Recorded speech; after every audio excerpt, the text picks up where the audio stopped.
Hello दोस्तों, मैं आपका स्वागत करता हूं हमारे इस थर्ड वीडियो में जिसमें हम पढ़ेंगे the evolution and history of town planning in the modern period के बारे में कि मॉडर्न पीरियड में जो टाउन प्लानिंग है उसका इवोल्यूशन कैसा हुआ और क्या हिस्ट्री रही। तो सबसे पहले हम बात करते हैं टाउन प्लानिंग। मैंने आपको पहले ही बताया कि टाउन प्लानिंग क्या होती है। The science of designing and organizing urban spaces has undergone significant changes in the recent history. तो टाउन प्लानिंग की अगर हम डेफिनेशन की बात करें तो the science of designing and organizing urban spaces होती है from the industrial revolution to the rise of the automobile and the advent of modern technology will explore how modern societies have approached urban designs and how their ideas have influenced the development of cities today।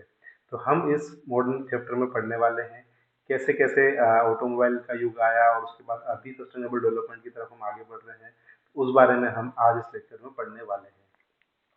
सबसे पहले मैं बात करता हूँ industrial revolution की।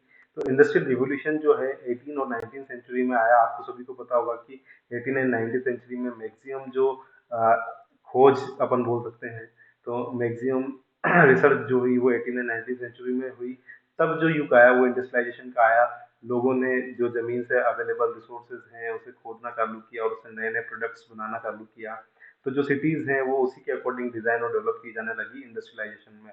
18वीं और 20वीं शताब्दी का युग हम इंडस्ट्रियल रेवोल्यूशन के रूप में देख सकते हैं।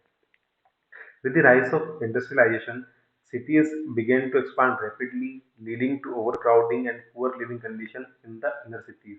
तो जो सिटीज का मेन पार्ट था वहां पर आप आज भी देख सकते हैं कि जो घर होते हैं वो काफी छोटे छोटे होते हैं, सकड़ी गलियां होती है। और जो गरीब लोग हैं वो सिटी में मेन जो इंडस्ट्रीज होती है उसके आसपास जो है वो गरीब लोग रहते हैं या इंडस्ट्रीज। तो जो इंडस्ट्रियलाइजेशन का जो युग था उस समय सिटीज ऐसे डेवलप हुई जैसे ओवर क्राउडिंग मतलब पुअर लिविंग कंडीशन उसके कारण पैदा हुई। उसके बाद जो है जब 19वीं सेंचुरी के थोड़ा सा आगे हम बढ़े तो एक मूवमेंट आया जिसे हमने गार्डन सिटी मूवमेंट बोला। In response to the issues brought about the industrialization the garden city movement emerge in late 19th century. Late 19th century में गार्डन सिटी मूवमेंट हुआ। इसके तहत हमें ये बताना था कि न्यू टाउन्स जो है वो इस हिसाब से डिजाइन किए जाएंगे कि वो अपने आसपास की जो ग्रीनरी है उसको इनकॉर्पोरेटेड करें। The movement proposed the creation of new towns that were designed to be self-sufficient and incorporated green spaces and open areas for residents। तो जो लोग भी वहाँ रह रहे हैं उनके पास सफिशिएंट ओपन एरिया हो, ग्रीनरी वहाँ पर प्रॉपर अवेलेबल होनी चाहिए। इस टाइप का जो मूवमेंट है वो 19th सेंचुरी के लेट में स्टार्ट हुआ, जिससे जो है लोगों की हेल्थ में, लोगों की कंडीशन में थोड़ा फायदा हुआ। उसके हम बात करते हैं कि जो अर्ली 20 सिटीज है, the concept of radiant city was proposed by Le Corbusier. तो ये आपके क्वेश्चन पूछा जा सकता है कि जो रेडियंट सिटी है उसका कॉन्सेप्ट किसके द्वारा लिया गया, तो उसका आप लिखोगे ली कॉर्बुसियर। ठीक है। तो concept propose to the use of tall skyscraper and large open spaces to create a more efficient and modern cities. जैसा कि हम आजकल देख सकते हैं, अर्ली 20 सेंचुरी में ये चीजें स्टार्ट हो गई थी कि आजकल जैसे बॉम्बे की जो पुरानी बिल्डिंग्स है तो वहां पर जो है बिल्डिंग्स काफी स्काई स्क्रेपर मतलब बहुत ऊंची ऊंची इमारतें बनाई जाने लगी, जिससे जो है हम जगह का और यूज कर सके और मॉडर्न सिटी के रूप में उसको डेवलप कर सकते हैं।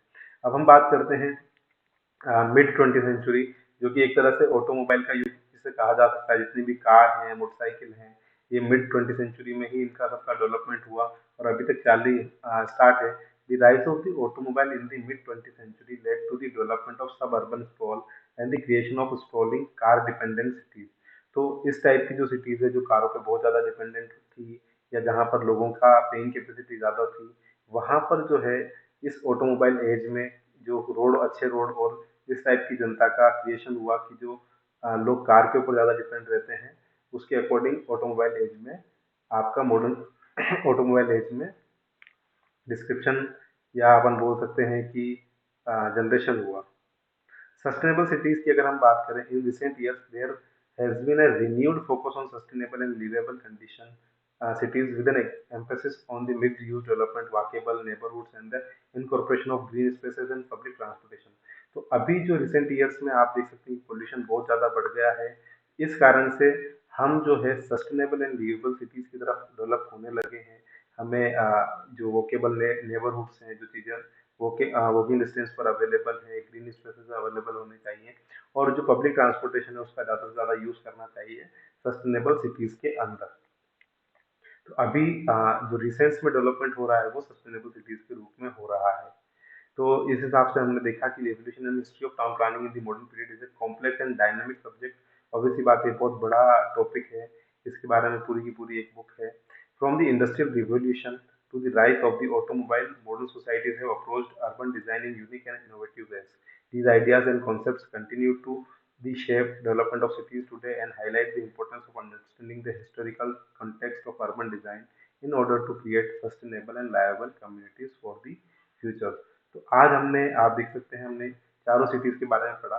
पहले हमने पढ़ा इंडस्ट्रियल रिवोल्यूशन जो कि 18 एंड 19 सेंचुरी में आया। उसके बाद हमने देखा गार्डन सिटी मूवमेंट जो 19 सेंचुरी में आया। रेडियंट सिटी जो 20 सेंचुरी के अर्ली में आई, जहाँ पर स्काई स्क्रेपर बिल्डिंग बनाई गई और उसका जो था ली कॉर्बसियर ने उसको बनाया। ऑटोमोबाइल एज की अगर बात करूँ तो मिड 20 सेंचुरी जो है ऑटोमोबाइल युग था, जहाँ पर कार डिपेंडेंट सिटीज का डेवलपमेंट हुआ। और अभी रिसेंट में जो है हम सस्टेनेबिलिटी की तरफ भाग रहे हैं, सस्टेनेबल सिटीज की तरफ भाग रहे हैं। तो हम जो है एक मिक्स्ड यूज एनवायरमेंट डेवलपमेंट करते हैं, जहाँ पर पब्लिक ट्रांसपोर्ट भी हो, केबल डिस्टेंस भी हो, फुटपाथ भी हो, ग्रीन स्पेसेस भी हो। ये सब हमारे सराउंडिंग में आसपास में अवेलेबल होना चाहिए। इस हिसाब से हम हमारी सिटीज को डेवलप करें। आई होप आपको ये लेसन समझ में आया होगा। Thank you so much. Thank you.